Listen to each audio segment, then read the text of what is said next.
I want to do something kind of personal.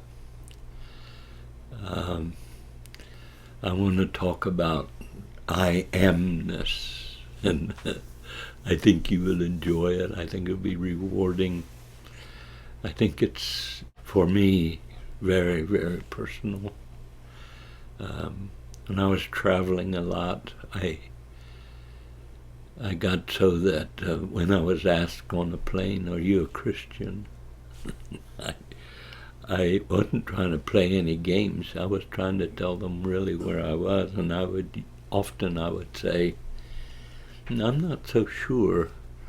I don't know if I am a Christian," because that term is really hard to define. One thing I do know, though, is I am a follower of Christ. And some days I follow him more efficiently and more truly, and some days I don't do so well. But all days I want to do that. And honestly, people would just melt because they were waiting for me to put my trip on them. And I just can't do that anymore. And I'm not trying to correct anybody else. I'm just saying I couldn't do it anymore. So I amness, meaning that I am, Jesus uses 7 times, and I just want to review them for you so that you have them. I am the bread. I thought, yes. I am the way, truth, life. Yes. I am the door. I thought, oh, okay, I'm starting to see that. I am the good shepherd. I am a true vine. And I started to see I amness. And the other 2 are, he said, I am the resurrection and the life. Now all these are starting to form in me, and they all begin with the word I am. And that's something I didn't notice, or I knew it, but I didn't observe it. The last one, of course, I am the light of the world. And then he says, next verse, as long as I am in the world, now you are the light of the world. And so then the lights went on. As long as he is in the world, now he is ascended, and now he is wanting us to express that light. And that light is I am. I am ness. And I don't want to play any word games, and I'm not trying to be tricky. I'm just trying to give you an understanding.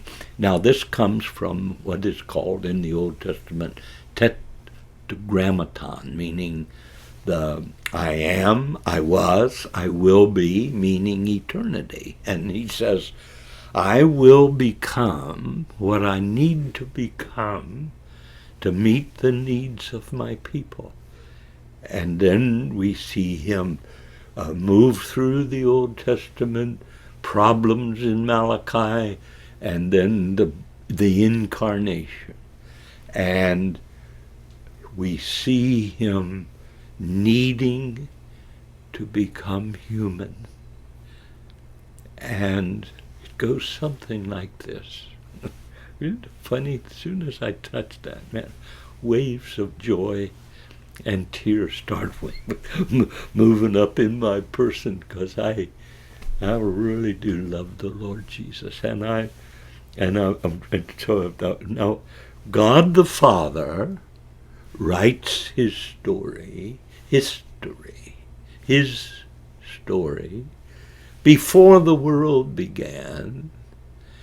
And then after he wrote that story, that's called Logos, or God's idea, Logos becomes incarnate, meaning that God the Father enters his own story in his own person, in disguise, as it were, with the Son of God, Emmanuel, God with us.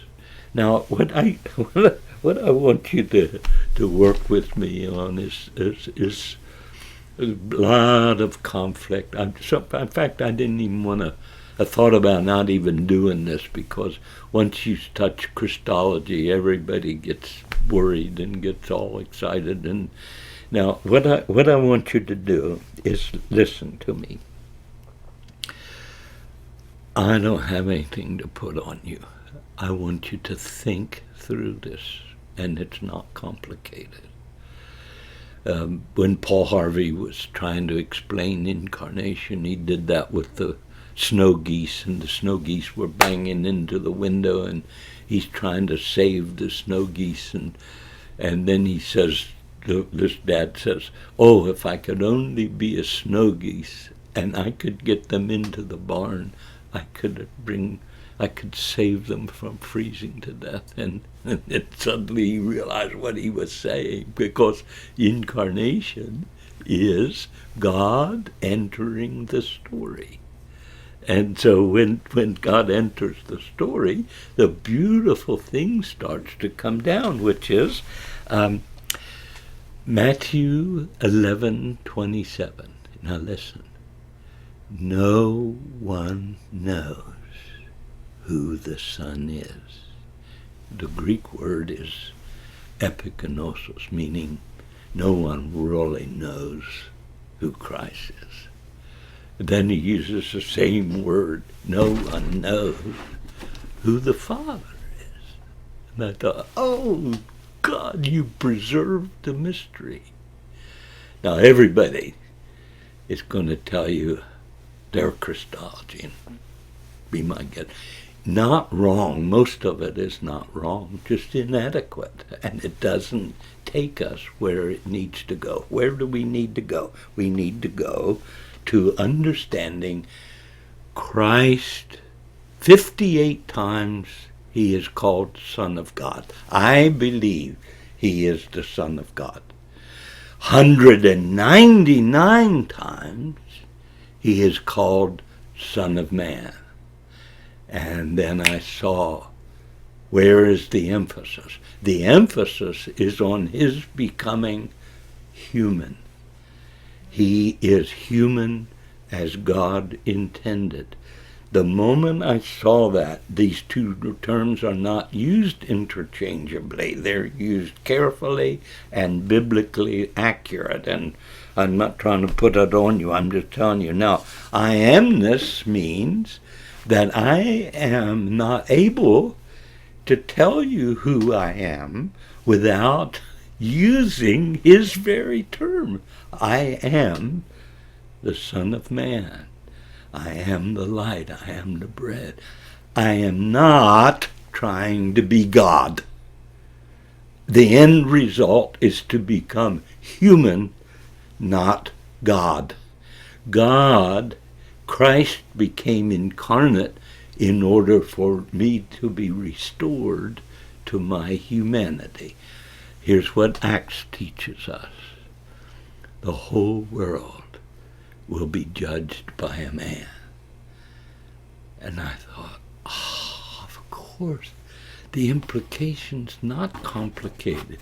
The implications is God is wanting his people to be what he created them to be, and Christ is the pattern son and the one I am to imitate and to replicate, and I am predestined to be conformed to the image of the Son of Man, not the Son of God.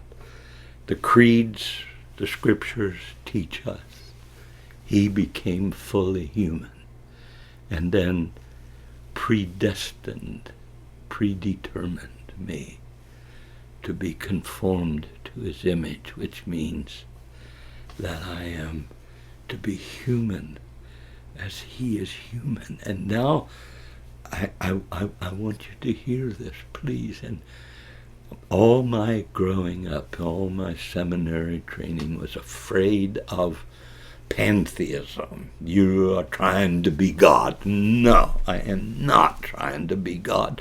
I am trying to be man as God created him, full of compassion, walking in agape, pleasing God the Father, without corruption, and learning how to manifest God's glory, all becomes workable peace. Now, so I'm starting to get the courage to start using the word I amness.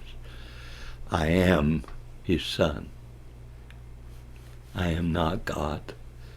I am his son. And that's where Christ was crucified. He tried to make himself God. No, he came to reveal himself as human in God's creation. This is God in his own story, bringing us to his purpose. Who am I? I can't tell you who I am without using the very words. I am his son. When I testify to that, John 1:12 says, he gave me authority to use those words. I am his son. It's not deity. It is God incarnate bringing me back home so that I can be to him a son and he can be to me a father. I amness is a description. God, I just love saying it. I am is a description of my humanity. I am trying to express to you, I am being conformed to the man, Christ Jesus, and I want to let God's glory revealed through this human, which is the original story. The creed says he became fully human. For what purpose? So that you and I could become fully human and father pleasers as his intent